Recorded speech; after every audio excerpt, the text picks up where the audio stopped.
Hello everyone. Today we are going to see gross features of the heart. As you already know, heart is a conical hollow muscular organ situated in the middle mediastinum. Right? Now this is the anatomical position of the heart. You have to hold the heart in this position. Okay? Now it is enclosed within the pericardium, right, and it is placed obliquely behind the body of the sternum and adjoining parts of the costal cartilages. So 1/3 of the heart lies to the right side and 2/3 to the left of the median plane. Now coming to the weight of the heart, it weighs about 300 grams in males and 250 grams in females. Let us look at the external features. It has 4 chambers, which are the right and left atria and ventricles.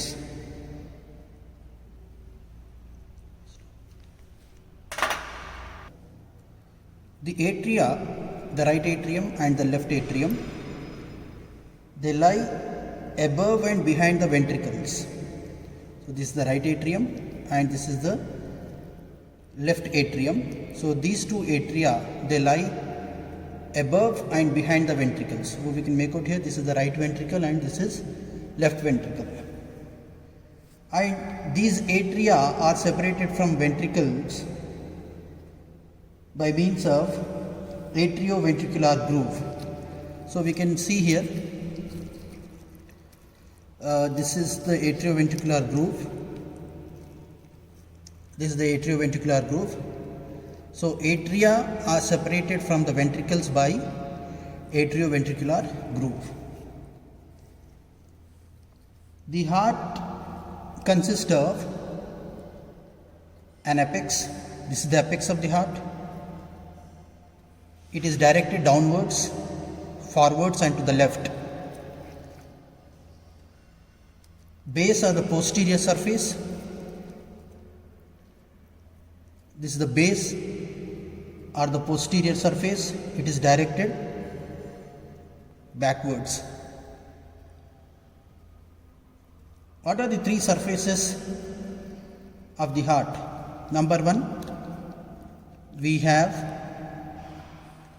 the sternocostal surface. Then we have left lateral surface. Then we have the inferior surface. Then what are the grooves and sulci present over the surface of the heart? The atria, the right atrium and the left atrium, they are separated from the ventricles by means of atrioventricular groove. So this is atrioventricular groove. It contains the coronary sulcus, which is the largest vein of the heart. So this is atrioventricular groove. Then we have, this is anterior interventricular groove, which is present in between the left ventricle and the right ventricle. So this is anterior interventricular groove. Then we have posterior interventricular groove. This is the posterior interventricular groove, which is present between the left ventricle and the right ventricle of the heart. Now let us discuss about the apex of the heart. It is formed entirely by the left ventricle. So we can see the left ventricular musculature is very thick because it has to pump the blood to various parts of the body, blood from the left ventricle, reaches the aorta, then to the various parts of the body.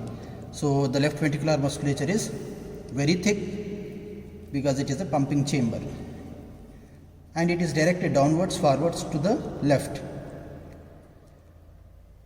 So it is overlapped by anterior border of the left lung, and it is situated in the left fifth intercostal space. It is situated in the left fifth intercostal space,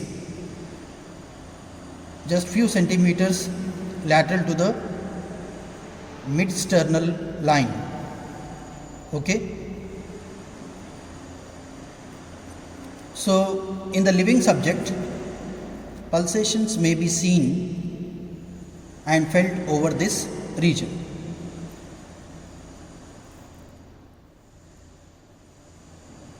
In children below 2 years, the apex of the heart is situated in the left fourth intercostal space.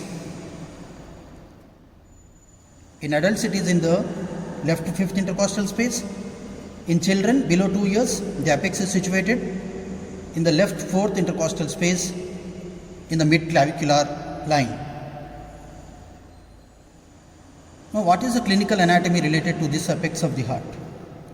Normally, the cardiac apex or the apex beat is on the left side. Now, there is a condition which is known as dextrocardia. So, where the apex of the heart is on the right side. So, this dextrocardia may be a part of condition which is known as situs inversus, in which all the thoracic and abdominal viscera are mirror images of the normal. Okay, that is the clinical anatomy related to the apex of the heart. Now coming to the base of the heart, this is the base of the heart. Base is also known as the posterior surface. It is formed mainly by the left atrium. As we can see, the openings of the pulmonary veins, 1, 2, 3, 4 pulmonary veins opening into the left atrium. In relation to the base, we can see all these openings, 1, 2, 3, 4. So these are the openings of the pulmonary veins. Okay. So that is about the surfaces of the heart. So we have seen the apex of the heart, we have seen the posterior surface or the base of the heart. Now let us discuss about the borders of the heart. So first we have the superior border, then we have, this is the right border, then we have the inferior border, then we have the left border. Superior, right border, inferior border and left border.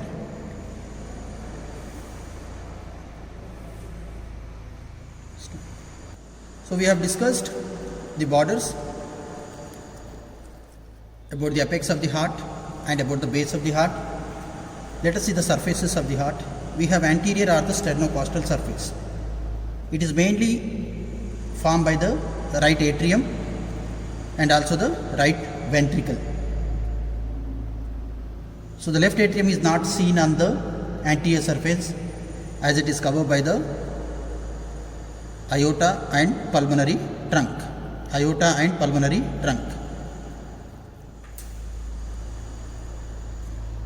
So most of the sternocostal surface or the anterior surface, it is covered by the lungs, but part of it lies behind the cardiac notch of the left lung. You know where is the location of cardiac notch? On the left lung. That is the anterior border of the left lung. You have the cardiac notch. That part of the anterior surface is uncovered. This uncovered area is the dull on percussion. Uncovered area of the anterior surface is dull on percussion. So clinically it is referred as the area of superficial cardiac dullness. So that is about anterior surface. Now this is the inferior or the diaphragmatic surface. It lies on the central tendon of the diaphragm. It is formed by the left ventricle and the right ventricle. Okay, and you can make out the posterior interventricular groove between the two ventricles. Then we have left surface. The left surface, which is formed mostly by the left ventricle, and upper end of the left surface, it is formed by the left auricle of the left atrium. Okay, so these are the surfaces of the heart. Anterior are the sternocostal surface, the inferior are the diaphragmatic surface, then the left surface, and this we have discussed, the base are the posterior surface. Then one more thing about the crux of the heart. Crux of the heart is actually a meeting point of the interatrial, atrioventricular and posterior interventricular groove. So this is posterior interventricular groove, then this is the atrioventricular groove, right, then interatrial groove. So this point is known as the crux of the heart, the meeting point of these, the interatrial, atrioventricular and posterior interventricular groove. The meeting point of these three grooves is known as the crux of the heart.